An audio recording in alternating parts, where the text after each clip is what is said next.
Alors, chers amis, bonjour, j'espère que vous allez bien. Sinon, moi, je vais très bien, content de vous voir pour cette nouvelle session de formation. Cette fois-ci, je nous parle de l'importation des fichiers PDF, DWG, AutoCAD et des fichiers images, PNG ou JPEG. Bon, après la notion sur les paramètres et missions indispensables, cette fois-ci, on passe à l'importation des différents fichiers majeurs, c'est-à-dire PDF, AutoCAD et JPEG. Donc, sans plus tarder, on va passer à l'essentiel. Pour importer un fichier PDF, on va commencer par l'importation d'un fichier PDF. Pour importer un fichier PDF, c'est simple. Vous allez dans Fichier, vous allez dans Importer, puis dans Importer des données PDF.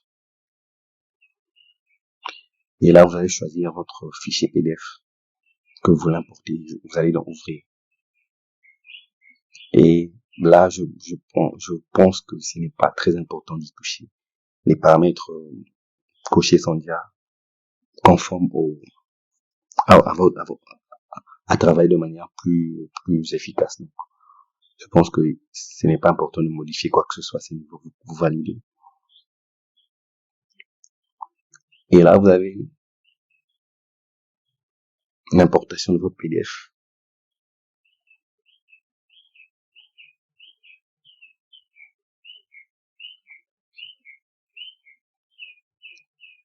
Et hop, vous avez votre fichier PDF que vous venez d'importer. Mais il y a quoi qu'il est possible que ces fichiers ne soient pas à l'échelle. On va vérifier si ces fichiers est vraiment à l'échelle. Qu'est-ce qu'on fait? On va sélectionner l'outil mesure qui est à ce niveau ici. Et là, on sélectionne distance. On veut mesurer une distance. On va prendre la distance du mur qu'on estime être avec l'épaisseur de l'enduit, c'est à 17. Ça doit être à 17 cm. 17 cm. On clique une fois sur le bord du mur, deuxième fois sur l'autre bord du mur. Et là, au lieu d'avoir une distance de 0,17, on a une distance de 0,047. Donc, ça veut dire que le dessin n'est pas à l'échelle. On doit retenir ces distances. Donc, par conséquent, on doit mettre notre dessin à l'échelle. Comment faire? Vraiment, vous retenez ces distances 0,047, 46, disons. Très simple, vous sélectionnez tout le dessin. Il y a deux manières de mettre à l'échelle, mais je vais vous montrer la seule manière. Pardon. Là, je vais vous en montrer qu'une seule. Donc, vous sélectionnez tout le dessin.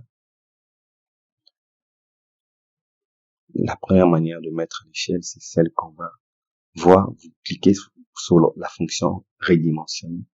Et là, vous cliquez encore sur la première, redimensionner tout court. Et vous avez les deux manières de mettre à l'échelle votre dessin, soit d'utiliser la notion de facteur, soit la notion de référence. Pour le cas échéant, on va utiliser la notion de facteur. On clique sur facteur. Et là, on va vous demander un facteur d'échelle. Comment trouver le facteur d'échelle? C'est très simple.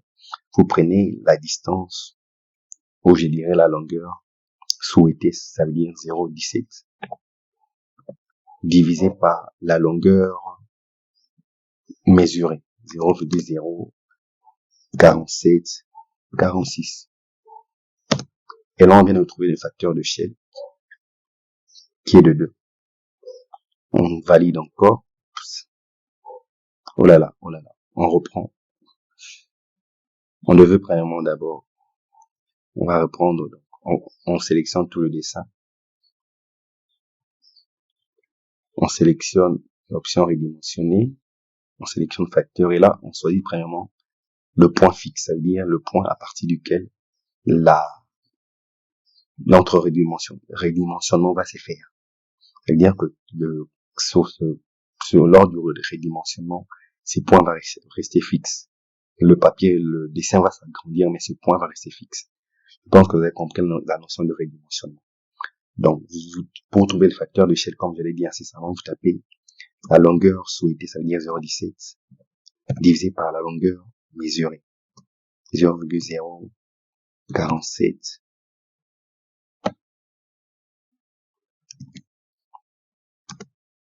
46. Et là, j'ai validé un facteur d'échelle de 3,5 et j'ai validé encore. Et là, on va vérifier si vraiment le dessin a été mis à l'échelle. Comment on va faire? On va vérifier cette fois-ci la distance toujours de la largeur du mur. On va cliquer sur le premier bord du mur et sur le deuxième. Et là, on a une largeur évidemment de 17 centimètres. Donc pour le cas de PDF, je pense que c'est le plus important à savoir. Donc importer un PDF et puis le mettre à l'échelle. On va passer cette fois-ci à l'importation d'un fichier AutoCAD. Donc très simple. Vous pouvez premièrement utiliser une méthode très simple.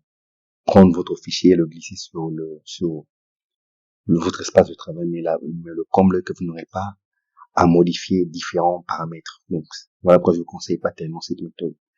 Je conseille toujours d'adopter la même méthode que celle de l'importation de PDF. Donc, vous allez dans Fichier, puis dans Importer, puis dans Importer des données AutoCAD. Avant tout, on va changer de calque.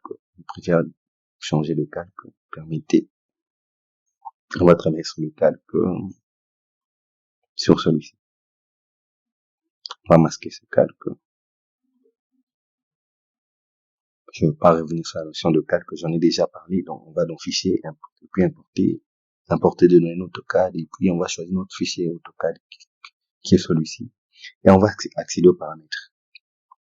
On accède aux paramètres. Il y a toute une panoplie de paramètres ici, et je vous conseille pas de vous emmêler le pinceau avec tout ce paramètre, sinon vous risquez d'importer n'importe quoi. Donc, je vous conseille de choisir le favori 11. Donc, quand il s'agit d'importer un fichier PDF, un fichier AutoCAD, pardon. Donc, choisir le favori 11, ça veut dire importer un modèle vers un calque avec l'air. Et là, vous validez d'abord. Vous validez la première possibilité. Vous validez. Et là, je viens d'importer mon PDF. L'avantage, ou je dirais pour certains, ce sera un désavantage, mais pour moi, c'est un avantage. Avec cette manière d'importer que vous importez, vous n'avez pas décomposé les éléments. Par exemple, lorsque je sélectionne cette chaise, cette table, j'ai la possibilité de le sélectionner entièrement. Je le déplacer. Donc, je n'ai pas décomposé les lignes et les hachures. Donc, par exemple, cet objet, ça peut être ce fauteuil, ce canapé. Donc, je peux déplacer totalement ce canapé. Et même pour le mur. Je pense que c'est un avantage. Donc, je déplace. Voilà. Je sélectionne d'abord le mur. Bon. Et là, il y a cette fonction qui apparaît. Je clique sur déplacer. Tu peux déplacer le mur. Donc, tout ces compose le mur. Donc, je déplace le mur et la porte. Donc, ça peut être un avantage pour certains, un désavantage pour d'autres.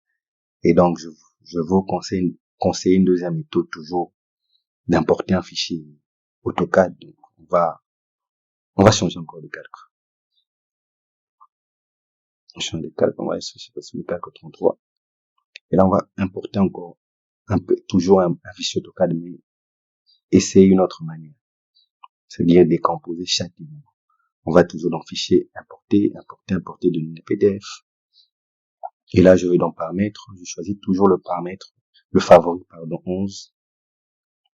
Et là, cette fois-ci, je vais dans paramètres avancés, je vais dans éléments à décomposer. Là, je décompose, je coche les différents éléments que je vais décomposer. Donc, si je veux décomposer les polygones, et ben, je clique sur polygone, les macros, les surfaces, les solides, les hachures, les côtes, le bloc de texte et les motifs. Donc, ça dépend encore de vous à ce niveau. Et là, je valide. Je vais donc ouvrir. Et là, ça me permet cette fenêtre, en tout cas, n'est pas très importante, vous valider. Et là, vous verrez que l'importation est plus longue, étant donné que le logiciel doit réfléchir pour décomposer les différents éléments que vous avez sélectionnés. Et hop, l'importation a été faite. Vous remarquez vraiment que cette fois-ci, j'ai décomposé chaque élément qui compose le dessin. Donc, je sélectionne, par exemple, cette ligne, je peux accéder à cette ligne, je peux la déplacer. J'ai cette fenêtre qui s'affiche, je clique sur déplacer. Je peux complètement déplacer cette ligne. Et pour ma part, ce n'est pas très intéressant. Donc, ça veut dire que si je dois déplacer ce fauteuil, j'aurai un grand travail. Donc, je devrais sélectionner chaque polygone de ce fauteuil. Donc, je dois sélectionner chaque polygone du fauteuil. Je dois sélectionner celui-ci, je dois sélectionner celui-ci. Et là, c'est pas toujours intéressant. Je vous conseille, en tout cas, pas cette méthode. À moins que vous soyez sur un autre type de dessin ou de projet. On va cette fois-ci passer à l'importation d'une image. Donc, il n'est pas important de changer de calque. Donc, pour importer une image, ça veut dire un fichier PNG ou JPEG, très simple. Vous allez sur la barre de menu au-dessus et là, vous cliquez sur l'onglet édition. Puis, vous allez sur surface image. Normalement, vous devez avoir directement cette fenêtre qui s'affiche si c'est votre première fois d'importer une image. Étant donné que ce n'est pas notre première fois, nous avons précédemment importé des images. Voilà pourquoi nous avons ces deux fenêtres qui apparaissent. Donc, comme je l'ai dit, si c'est votre première fois, vous aurez cette fenêtre qui apparaît. Et là, vous avez premièrement la possibilité d'aller chercher votre image dans son emplacement. Et là, je choisis par exemple cette image. Je valide et j'ai différents paramètres qui concernent l'importation de l'image. Et pour ma part, je trouve pas que ces paramètres soient pertinents.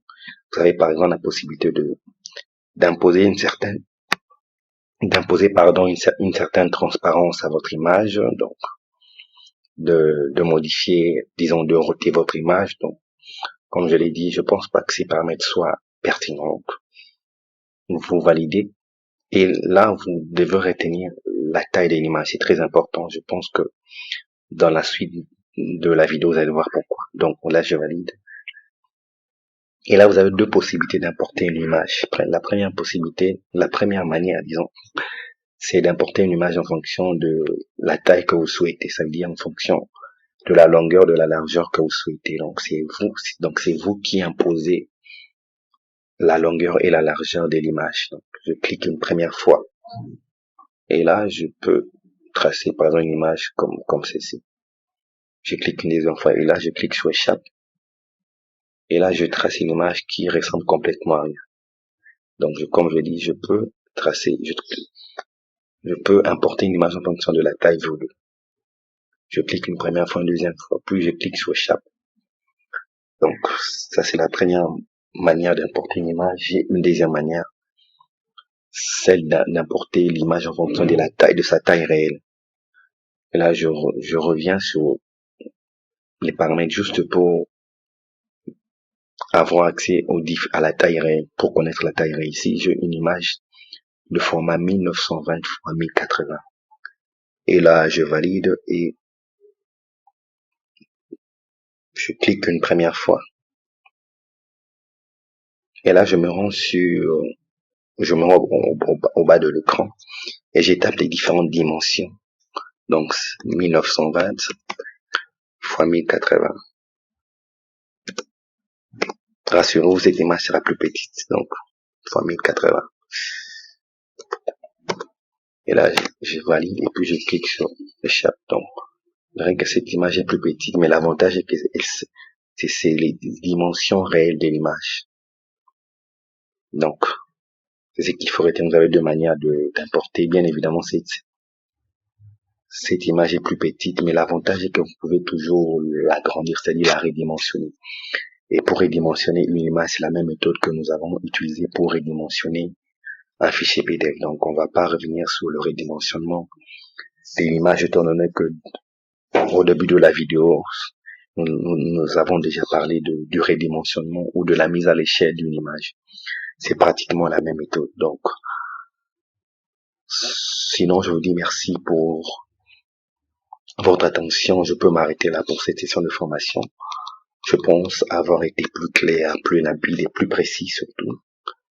N'hésitez pas de lâcher un pouce bleu, de vous abonner et même de laisser un petit commentaire. Sinon, je vous dis merci et à la prochaine.